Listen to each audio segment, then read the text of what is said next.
This is the Xbox Series X.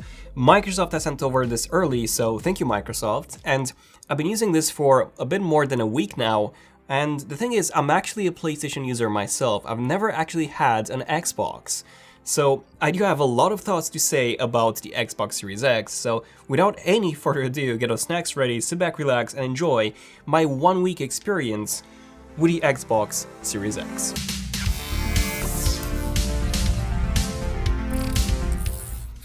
Okay, so the first thing that I've noticed coming from my PlayStation 4 Pro is just how premium the console looks and how premium it also feels. It's just this black monolithic tower that is actually smaller than I initially believed it to be, and even though I was actually a bigger fan of the PS5's design, I gotta say, I'm definitely loving the look of the Xbox. Same thing for the controller. It feels incredibly premium coming from my DualShock 4 controller. I love the texture on the back and the triggers. It's so comfortable and so grippy. It's actually the most comfortable controller that I've ever used. More comfortable than the DualShock 4, and even more comfortable than the Nintendo Switch Pro controller. My only complaints with the controller are that number one, the vibration in the triggers just doesn't feel right, it feels off. And I actually do prefer the vibration overall on my PS4's DualShock 4 controller. And my second complaint here is that you still need AA batteries for the controller. And I mean, come on Microsoft, it's 2020. I don't want to go to a shop and buy some AA batteries when this one dies. And I know that you can buy a separate play-in charge kit, but that one costs £20 more than the controller itself, and considering that the PS5 controller is just £5 more than the Xbox controller, and it does have an integrated battery, I don't know, it just makes the controller on the Xbox feel quite overpriced because of that. Then I booted up the console, and the first thing that I immediately noticed was the sound. So the menu has this 3D effect where if you use the left-hand side elements of the menu, the sound will only come out of the left-hand side speaker. And then once you move towards the right, the sound will shift towards the right speaker. This is so awesome. Apparently, you also have this on the Xbox One as well. But for me, this is literally the first time experiencing this, so this was so awesome. So now let's talk about the menu for a bit.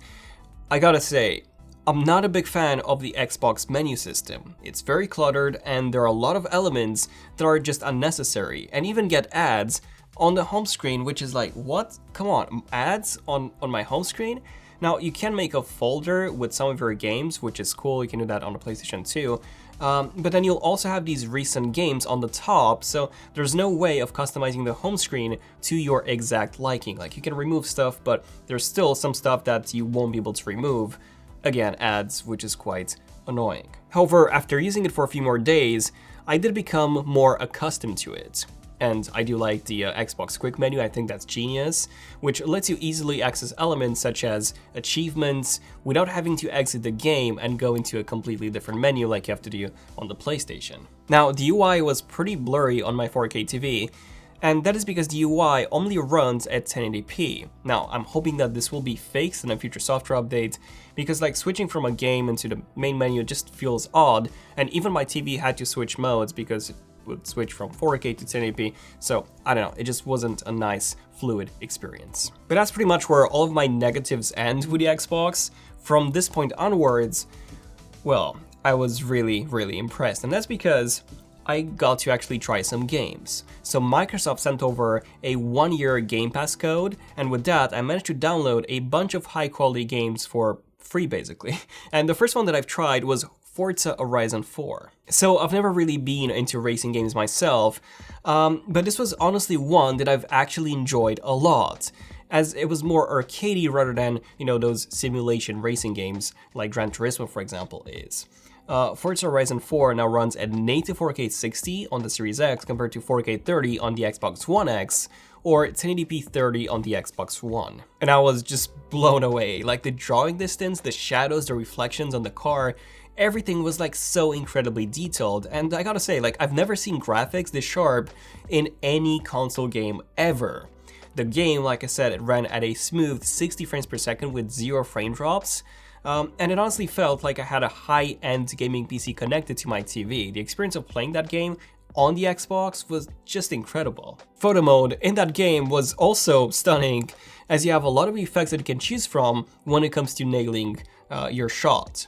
So yeah, really impressed with Forza Horizon 4 on the Xbox Series X. By far, the second best racing game that I've ever played, right after the original Need for Speed Most Wanted from 2005. Now, the next game that I've tried was Call of Duty Warzone, and what I've noticed here is just how sharp everything was and how insanely good the drawing distance was. Like, I was able to see every single detail far in the distance, which I couldn't on my PS4 Pro. Like, take a look at these side-by-side shots, the difference is pretty noticeable. Now, the frame rate was still locked to 60 frames per second. I was hoping for an update to push this to 120, we haven't seen that yet, hopefully in the near future. But regardless, when it comes to image sharpness and clarity, it was a massive improvement over my PS4 Pro. I've also tried City Skylines, which on my PS4 Pro, that game ran at 1080p 60. Whereas on the Xbox Series X, this runs in native 4K at 60 frames per second or even 120, like I couldn't really tell. It was crazy fluid, and the increased resolution was also very noticeable over the PS4 Pro. I've also tried Zoo Tycoon, which was one of my favorite childhood games. Now, unfortunately, this game was really messed up. Like, I'm not talking about the graphics or anything, literally the game design and the gameplay. As you get zero customization options, and you just have to drop pre-built habitats, like you cannot make your own from scratch, which really sucks. But anyways, in terms of the graphics, the sharpness in this game was pretty awesome. It was running at native 4K, but unfortunately the frame rate was locked to 30 frames per second. Fortnite also ran at native 4K 60, a major upgrade over the 1440p upscaled on my PS4 Pro. Then, Surviving Mars, again, native 4K 60, incredibly sharp and incredibly fluid. So, long story short, all the games on the Series X will now run at native 4K rather than running at a slightly lower resolution and then upscaling to 4K. Now, when it comes to the frame rate, games that do have a locked frame rate will run at that locked frame rate, so 30 or 60 FPS. However, games that have an unlocked frame rate will be able to get closer to that 120 frames per second mark, or in some cases even exceed it, depending on the game that you're playing. As far as I'm aware, Rainbow Six Siege is the only game that can actually run at more than 120 frames per second on the Xbox Series X. Now, there were a few more games that Microsoft has sent over a code for, such as the Assassin's Creed Valhalla, Watch Dogs Legion, but unfortunately I was not able to launch those games before the actual launch of the Xbox, which is on November the 10th.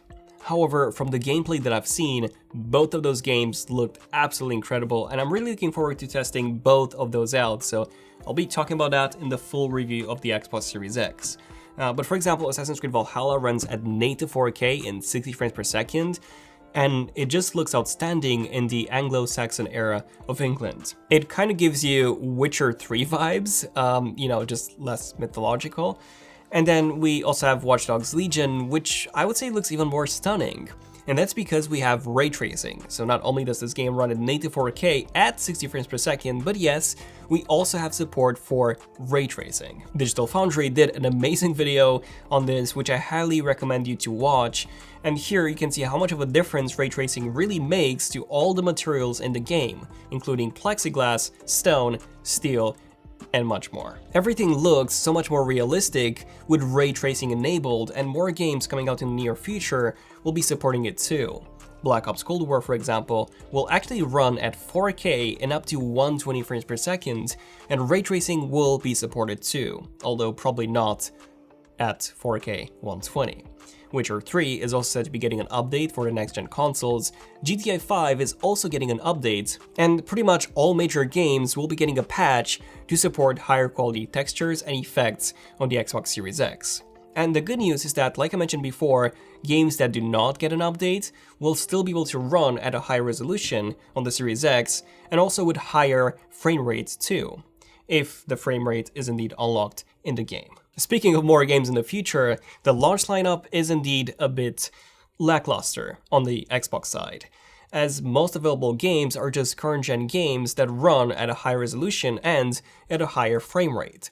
So think of the Xbox Series X as really a GPU upgrade for your gaming PC, because that's what it really is. Kinda.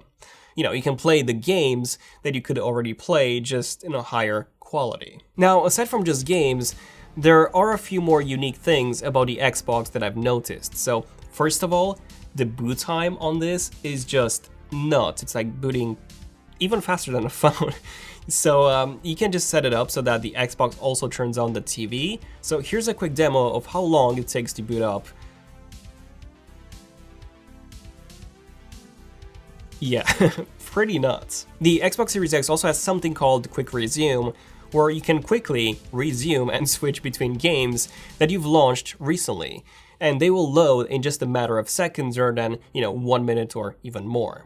So if you're the type of person that usually plays a bunch of games and then switches between them every now and then you'll absolutely love the Xbox Series X. Speaking of speed, the loading times in games are just nuts. So you can fast travel from one area to another in a matter of seconds.